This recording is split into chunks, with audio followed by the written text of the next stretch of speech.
Bienvenue une fois encore. Nous l'annoncions, l'entretien avec l'invité de ce matin porte sur le mouvement OTS. On a trop supporté les enseignants qui ont donc entamé depuis plusieurs semaines déjà, depuis le démarrage même de la nouvelle rentrée scolaire, ce mouvement de contestation pour davantage mettre la pression sur les autorités en vue de l'amélioration de leurs conditions de travail et de leurs conditions de vie par là même.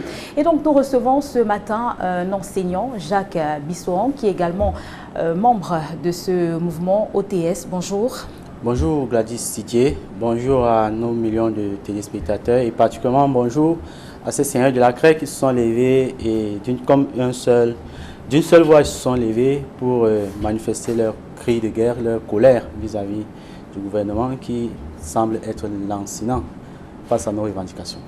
Il est un peu plus de 8 heures, vous n'êtes pas dans votre salle de classe en tant qu'enseignant. Pourquoi? Il convient de rappeler que nous sommes toujours dans notre contexte de grève et c'est vrai que la grève, nous l'avons dit, ce n'est pas hors de l'établissement, ça se manifeste dans les salles de classe. Et comme vous le savez bien, vous êtes passé avant l'université, vous êtes passé par le lycée. L'enseignant, comme moi actuellement, je commence les cours dans mon lieu de service à 9h20 aujourd'hui. J'y serai, mais je ne vais dispenser aucun savoir, aucune activité pédagogique ne m'est recommandée.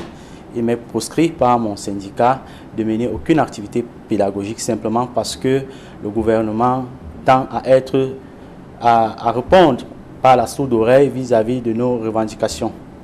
Je voulais, d'entrée de jeu, rappeler le contexte suivant lequel le gouvernement semble ne pas comprendre ou bien le gouvernement ne veut pas accepter que nous répondons ou bien nous sommes dans le cadre des instructions données par le président de la République qui instruisait ce gouvernement de pouvoir créer un cadre de dialogue et de dialogue pour enregistrer les différentes revendications des enseignants.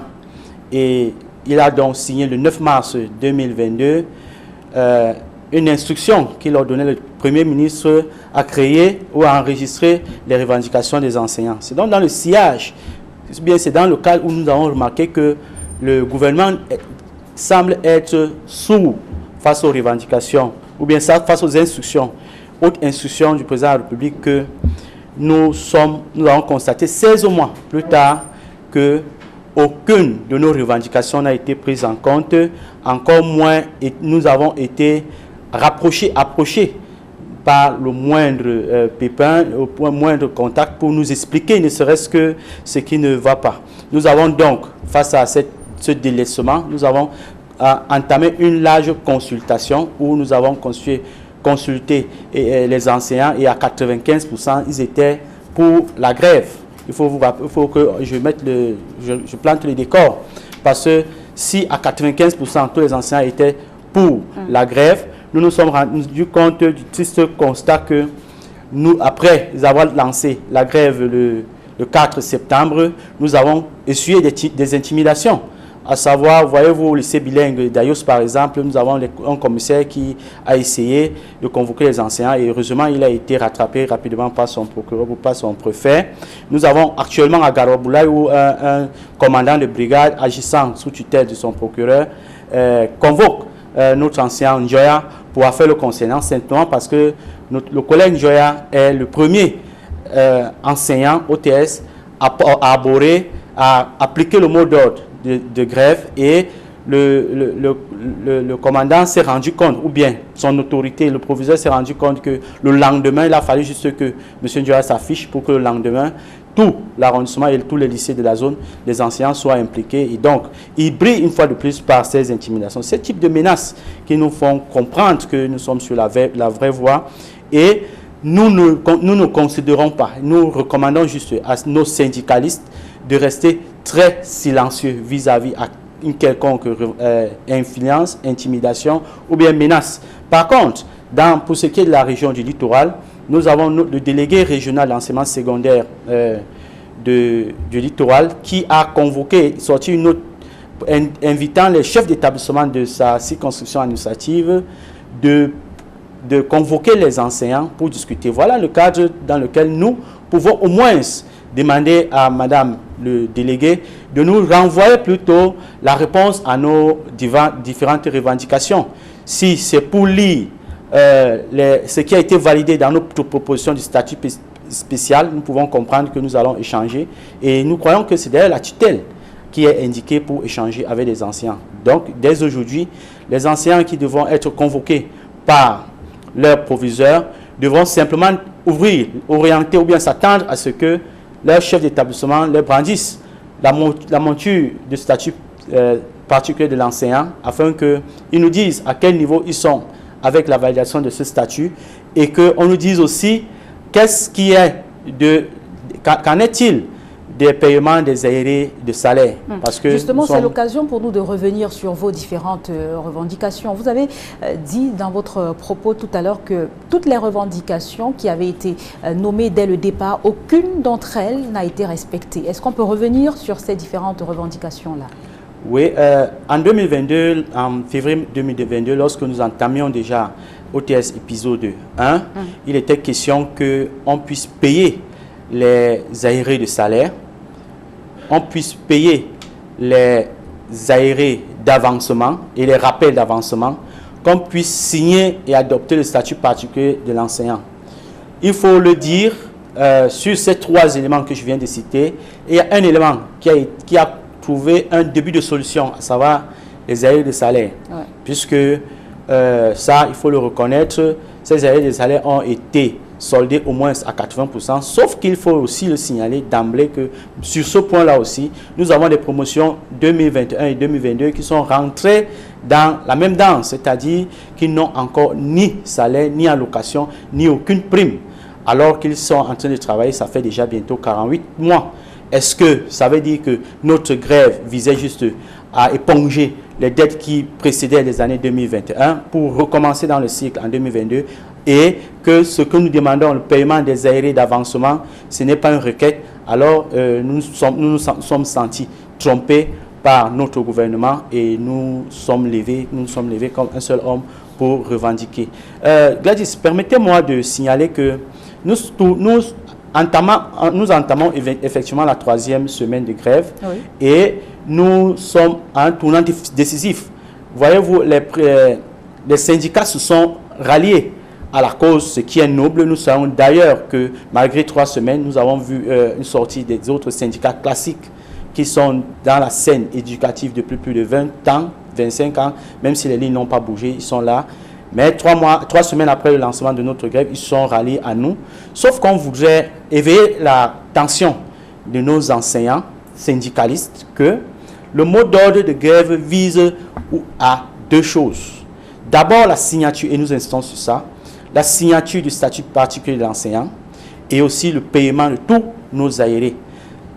Sans ces 2 actes, il n'y a pas d'échange. Parce que nous avons peur, ou nous soupçonnons ces syndicats, de venir nous tacler par derrière, parce que devant, ils viennent déjà nous flatter par leur présence, et après, ils vont venir utiliser notre mobilisation pour après faire une sortie, dire que la grève est levée comme d'habitude.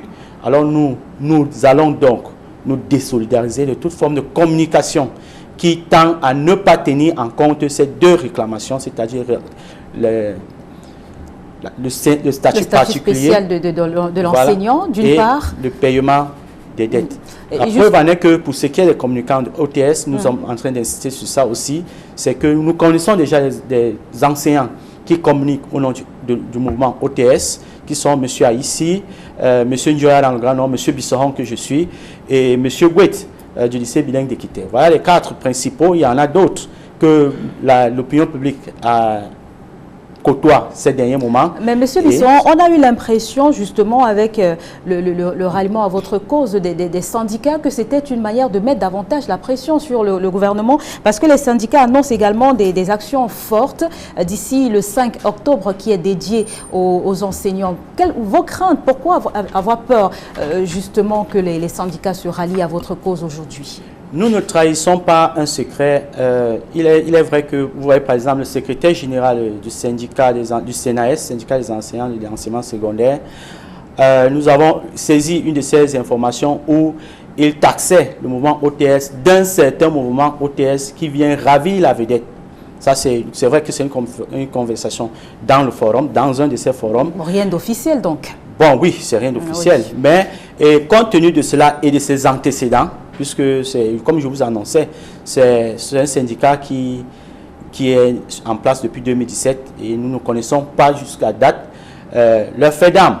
Il faut aussi avouer que c'est à cause de leur action lancinante que cela nous a poussé à adopter cette nouvelle forme de syndicalisme qui est OTS, qui n'est pas un syndicat, mais qui est un mouvement de revendication et qui a pu porter jusqu'à preuve de contraire ces preuves. Pour dire que nous ne nous sommes pas désolidarisés d'emblée de jeu, mais nous préférons, puisque nous savons que le combat il est intense, le combat demande beaucoup de sérénité, nous aurons voulu, par exemple, qu'avant cette sortie, qu'ils puissent se rapprocher de leurs jeunes cadets pour nous demander des échanges de coordination, que nous avons remarqué qu'il a fait cette sortie un peu comme une sortie en cavalier solidaire. Nous préférons donc être prudents dans la mesure où, tant qu'il reste au sein de nos revendications, il reste porteur de nos revendications, nous serons très contents de partager la guerre avec lui.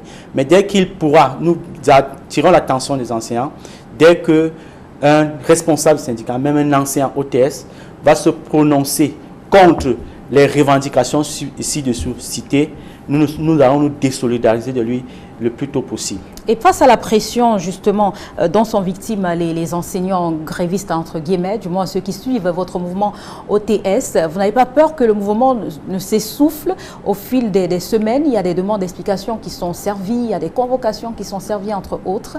Quelle est la ligne, la conduite à tenir au sein de votre mouvement? Qu'est-ce qu'on se dit? Tout ce que nous savons, c'est que nous, comme j'énonçais tout à l'heure, nous ne sommes que... notre action est dans le grand sillage même de la constitution camerounaise que le président de la République nous rappelait en 2016 lors de son allocution de 2016 que les syndicats ont le droit de manifester pourvu que ces syndicats aient déposé au préalable un préavis de grève et énoncer aussi même d'ailleurs, comme nous l'avons fait, les raisons de notre grève. Est-ce que nos revendications sont légitimes? Je répondrai oui. Nous répondrons ensemble oui. Est-ce que le gouvernement a répondu à nos revendications? 16 mois bientôt, nous disons non. Est-ce que nous avons donc le droit de grève? La Constitution nous donne ce droit. Le président de la République nous l'a rappelé.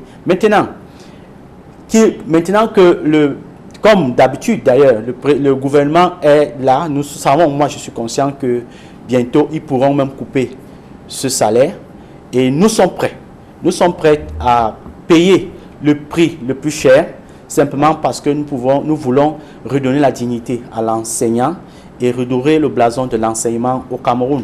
Voyez-vous Gladys, et j'aime à le dire, il est difficile pour nous de taxer le gouvernement de complice face à cet exode de compétences qui sévit dans notre domaine, simplement parce que le gouvernement veut se rendre complice ou bien le gouvernement ne veut pas tenir le taureau par les cornes afin de normaliser le secteur d'éducation, afin de régler les problèmes de base, parce que jusque-là, nous n'avons même pas parlé d'augmentation de salaire, nous n'avons pas parlé d'augmentation de primes, jusque-là, nous parlons d'abord du statut particulier et le paiement des aides, qu'on paye nos dettes. Maintenant, comment un enseignant peut réclamer ses dettes et après on vient brandir le bâton au lieu de la carotte? C'est pas possible. Nous comprenons votre combat, mais maintenant, en tant que parents d'élèves, est-ce que vous êtes mis un tant soit peu à la place des parents d'élèves? Que font les enfants lorsqu'ils arrivent à l'école depuis le 4 septembre dernier? C'est-à-dire que dans votre matière, par exemple, les cours n'ont pas été dispensés depuis le lundi 4 septembre 2023. C'est ça. Qu'est-ce que les enfants vont faire dans ce cas? Les enfants sont les premières victimes, les parents aussi. Nous sommes même en avant-garde parce que, voyez-vous Gladys, nous, enseignants, nous ne savons faire, nous avons appris à enseigner. La pédagogie est notre métier dans lequel nous avons été formés. Donc, et nous aimons enseigner. Du coup, imaginez-vous, on vous enlève le micro du jour au lendemain, Gladys. Vous ne serez pas fiers. Ce n'est pas une question de rémunération. Vous n'allez pas être en joie parce que vous ne faites pas votre métier. Nous sommes tristes dans notre chair. Vous voyez, par exemple, j'aborde le noir parce que c'est un moment de deuil. C'est un moment très difficile pour nous. C'est le mot d'ordre, c'est vrai, mais nous manifestons par là les larmes, le sang, le saignement de notre cœur, parce qu'à l'intérieur de nous, nous souffrons de voir, c'est comme les dents dans la bouche. Tu enlèves, quand elle est attaquée, on enlève, mais on n'a pas peur de la douleur. C'est donc la douleur dans laquelle nous sommes en train de nous débarrasser d'une dent. Mais nous allons tenir bon. Nous voulons que les générations retiennent que l'enseignement a droit à un certain traitement particulier. Gladys. Vous n'êtes pas fermé au dialogue? Nous sommes ouverts au dialogue, vraiment très ouverts au dialogue, sauf que ce dialogue viendra poser le sujet du statut particulier. On devra répondre à une convocation lorsque le ministère ou bien le gouvernement nous appelle. Ça, ce sont vos conditions. Sur le débat, voilà, c'est un peu de nos conditions. Parce que pourquoi nous parlons de nos conditions aujourd'hui? Ça fait au moins 10 ans, chaque année, mon corps de métier, notre corps de métier, est chaque fois dans des turbulences, dans des grèves, dans les manifestations, parce qu'au sortir de chaque manifestation, il y a des promesses qui n'ont jamais été tenues. Alors, maintenant, pour un quelconque échange, un quelconque dialogue, on voudra avoir sur la table le statut particulier de l'enseignant, selon eux, quitte à ce qu'on échange plutôt sur le dosage et le contenu, et aussi, on voudra avoir dans nos poches, ou bien tout au moins, un virement dans nos comptes de nos paiements désaérés. Ma génération, Gladys, me charge de dire à ces enseignants qui traînent encore le pas, ma génération me charge de vous dire, chers collègues, que le Cameroun nous regarde, le métier que nous avons choisi est entre nos mains. Nous sommes responsables, chers collègues, de ce qui arrivera à l'éducation dans les générations à venir. Battons-nous pour que la dignité revienne à l'enseignant, pour que les générations prochaines puissent bénéficier des fruits de nos guerres.